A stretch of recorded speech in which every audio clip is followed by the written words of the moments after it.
Buenos días, tardes, noches o sea cual sea la posición en la Tierra con relación al Sol desde la que me estés viendo y bienvenido al canal de Ciencia, Astronomía y más. Bueno,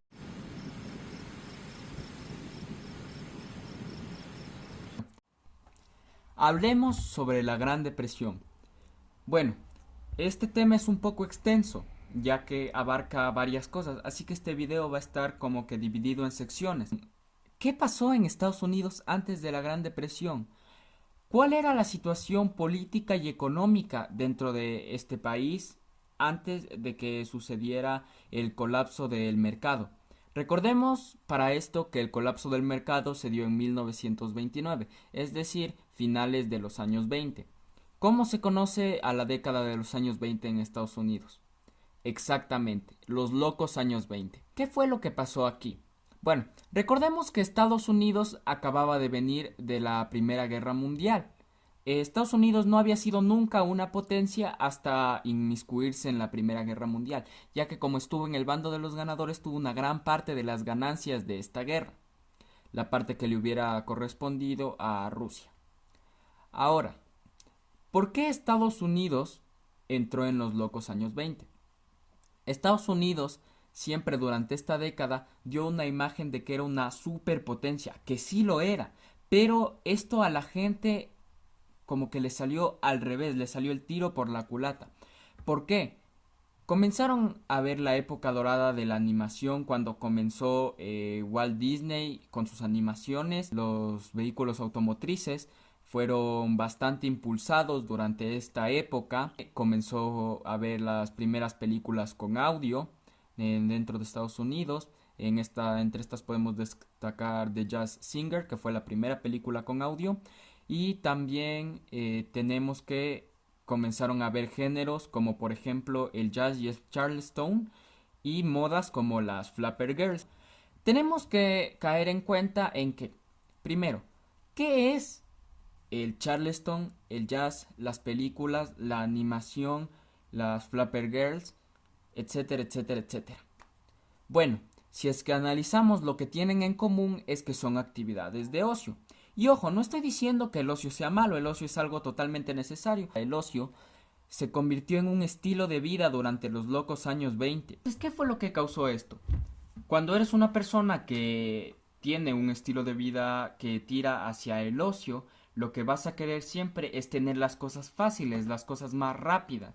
Esto se traduce en dinero fácil, porque sí, el dinero es lo que siempre se va a necesitar para vivir, para comprar comida, y en esa época no era la excepción.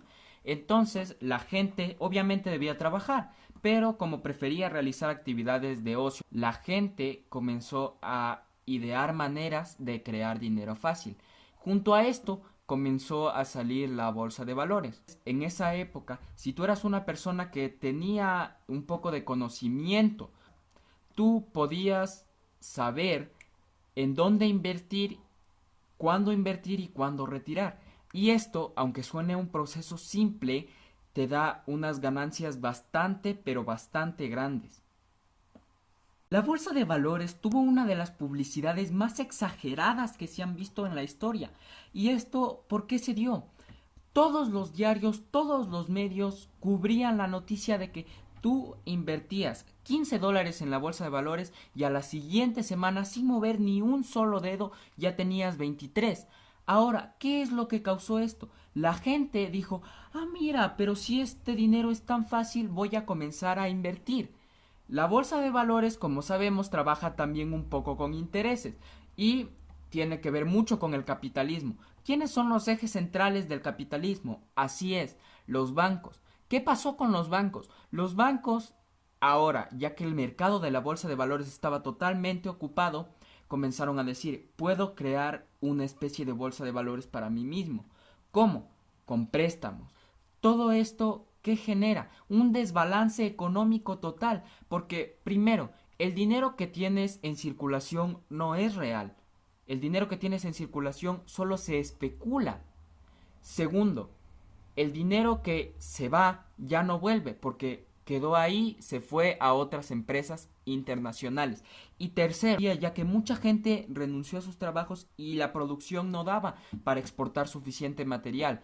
Entonces se generó todo este desbalance económico. Se eligió al presidente Herbert Hoover. Aprovechó la mentalidad que tenía la gente en ese momento para basar su campaña. Toda su campaña se basó en el eslogan "La prosperidad está a la vuelta de la esquina".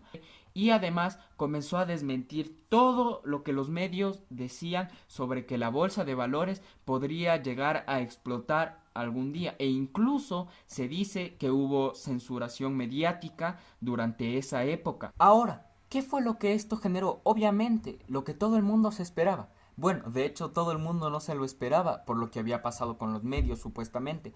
Y bueno, también porque la gente que invertía no estaba muy informada, sino que confiaban solo en los especuladores. Que por cierto, los especuladores, las personas que trabajan en la bolsa de valores, fueron unas de las que más ganancias sacaron, pero al mismo tiempo con la destrucción de este mercado de la bolsa de valores, fueron los que más ganancias perdieron.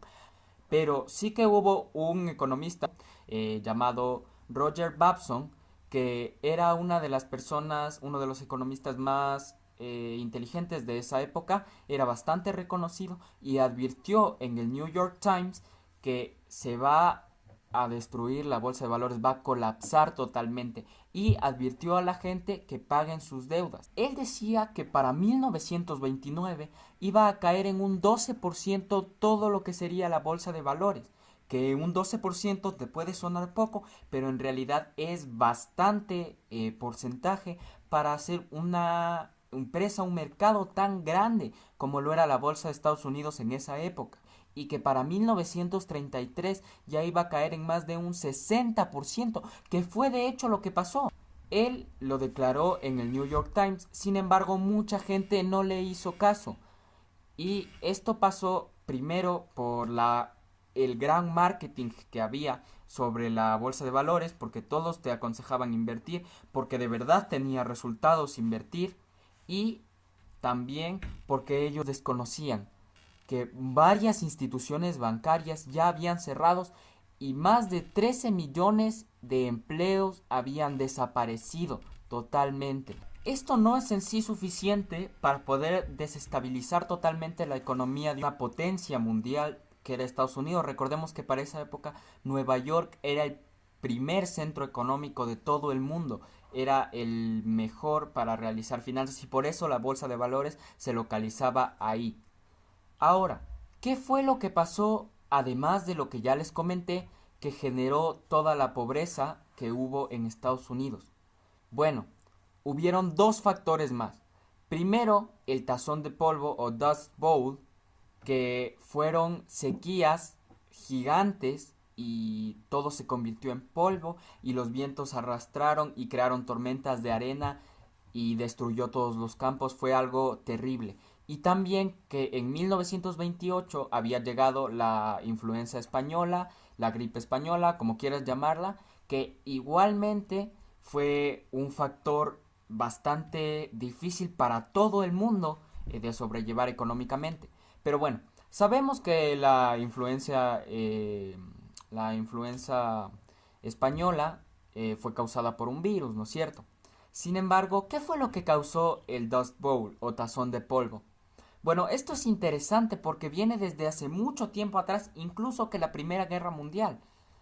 Primero tenemos que saber que en la Guerra Civil estadounidense el suelo se erosionó bastante y también las medidas agrícolas que se dieron después no fueron muy favorables para la tierra. Podemos destacar que la mayor causa para el Dust Bowl fue el monocultivo, pero el monocultivo debido a la Primera Guerra Mundial. Sabemos que Estados Unidos incrementó su economía masivamente por la Primera Guerra Mundial. Y además de las ganancias de la guerra, ¿qué fue lo que más economía le generó? Recordemos que no fue una potencia hasta después de la Primera Guerra Mundial. ¿Cómo es que logró tener las ganancias, el dinero suficiente, el capital para poder entrar a una guerra de ese calibre, de ese tamaño? Esto fue gracias al trigo y a la agricultura. El trigo fue monocultivado completamente porque por la Primera Guerra Mundial, como el pan era bastante requerido en la Primera Guerra Mundial por los soldados. ¿Y de qué está hecho esto? Así es, de harina de trigo.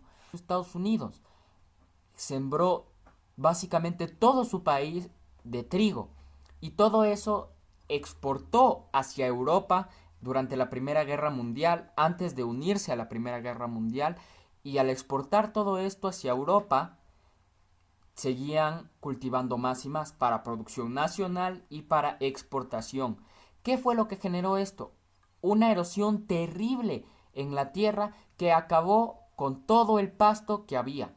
Todo el pasto dejó de crecer, se secó por los nutrientes de la tierra, porque estos ya eran insuficientes para que creciera cualquier cosa. Los vientos de Estados Unidos, como sabemos, son bastante fuertes. Y un tornado, claro que afecta, pero un tornado pequeño tampoco es que afecte mucho, ¿no es cierto? Claro, esto es porque el tornado no se arranca el césped cuando es pequeño. Sin embargo, ¿qué es lo que pasa cuando hay un tornado pequeño y no hay césped? Esto se vuelve polvo. Y en sí, que te agarre un tornado pequeño con polvo, obviamente es mortal, pero si no te agarra, no pasa nada, ¿no es cierto? Pues no, porque los tornados estos con polvo, las tormentas de arena que se dieron durante esta época, fueron tan horribles que destruyeron los cultivos que no habían sido erosionados, los cultivos con suelo que no había sido erosionado, y además de esto entraron a la casa de la gente, contaminaron muchas tierras, y la gente, además de lo que ya tenía la gripe española, comenzaron a tragar polvo, ¿no es cierto? Porque el polvo estaba en el aire. Y esto les generó una especie de neumonía a causa del polvo. El presidente no tomó muchas acciones. De hecho, seguía aconsejando invertir en la bolsa, y sobre el Dust Bowl, obviamente intentó hacer algunas cosas, aunque no lo consiguió. Y el día que el mercado de la bolsa colisionó, el jueves negro, de hecho estaba cenando con Marie Curie en la Casa Blanca, que había ido de visita. ¿Y qué fue lo que le dijo? Yo ya he sido ministro aquí en Estados Unidos y las crisis no nos han afectado, así que para mí esta crisis pasará rápidamente. Grave error, porque además de eso, antes había estado de vacaciones en Hawái. La gente sorprendentemente siguió invirtiendo en el mercado bursátil a pesar de lo malo que era.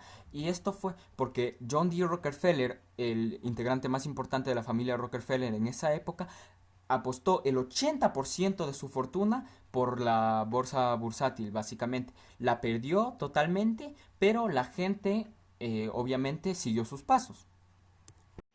Bueno, a ver, ¿qué fue lo que pasó aquí en todo este tiempo desde el colapso del mercado hasta que se eligió a Franklin Roosevelt como presidente? Bueno, primero tenemos que tener en cuenta en que se dio el Jueves Negro. El Jueves Negro todo el mundo comenzó a vender sus autos y sus casas a precios mucho más bajos, como vender por ejemplo ahora un auto de $30,000 por $500 o $1,000. Igualmente, también aumentó mucho la tasa de suicidios. Herbert Hoover tomó una de las peores decisiones financieras de la historia, retirando todos los préstamos que había hecho Estados Unidos internacionalmente, ya que estos podían haber generado un interés que pudo haber salvado a Estados Unidos de la crisis, por ejemplo el Plan Dawes en Alemania. La clase media fue la clase más afectada, ya que, por ejemplo, los pobres no tenían ninguna inversión en el mercado bursátil. Sin embargo, sí que fueron afectados, ya que no había mucha comida. La clase alta tampoco fue muy afectada, ya que perdieron un poco de su fortuna, pero bien podían apañárselas con el resto de su fortuna, aunque más tarde no sería así, ya que la comida escasearía. Pero la clase media perdió todo su dinero en el mercado bursátil y fueron los mayores partícipes del Jueves Negro.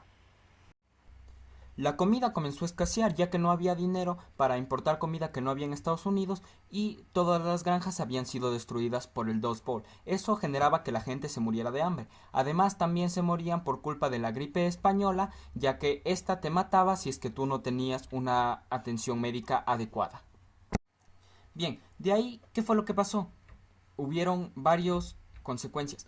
Una de las primeras fue que la gente comenzó a volverse hitchhikers, que significa que vas de un lugar del país a otro y para conseguir un poco de trabajo, lo cual tampoco conseguían mucho. Y ellos usaban vagones de tren que eran de cargamento, no para personas, obviamente los abordaban ilegalmente. Después de esto, también tenemos que saber que hubo las Hoover Villages o villas de Hoover en deshonor al presidente Hoover, ya que había sido todo su culpa, que estaban hechas de papel periódico, cartulina y cartón, además de tablas triplex, algo bastante deplorable. Después también hubo los Hoover Blankets o cobijas de Hoover, que era básicamente arroparte con papel periódico.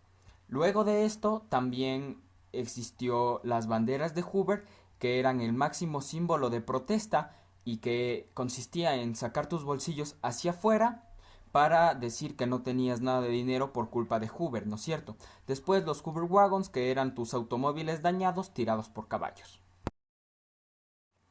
Bueno, y después de ver todo esto, todo lo que ha pasado, lo único que nos queda es sacar conclusiones. Y para mí hubieron 7 razones principales por las cuales se dio esta crisis. La primera de todas fue la más obvia, la nefasta administración de Herbert Hoover. La segunda fue las consecuencias de los años 20 y el ocio que trajeron hacia la crisis. La tercera causa de todo esto, para mí pensar, fue que la gente seguía a las celebridades, por ejemplo, John D. Rockefeller. La cuarta causa fue la muy poca cobertura que tuvieron los medios acerca de todo lo que tenía que ver con las cosas malas del mercado bursátil. La quinta causa fue la decisión de los bancos por basarse solo en el sistema de préstamos.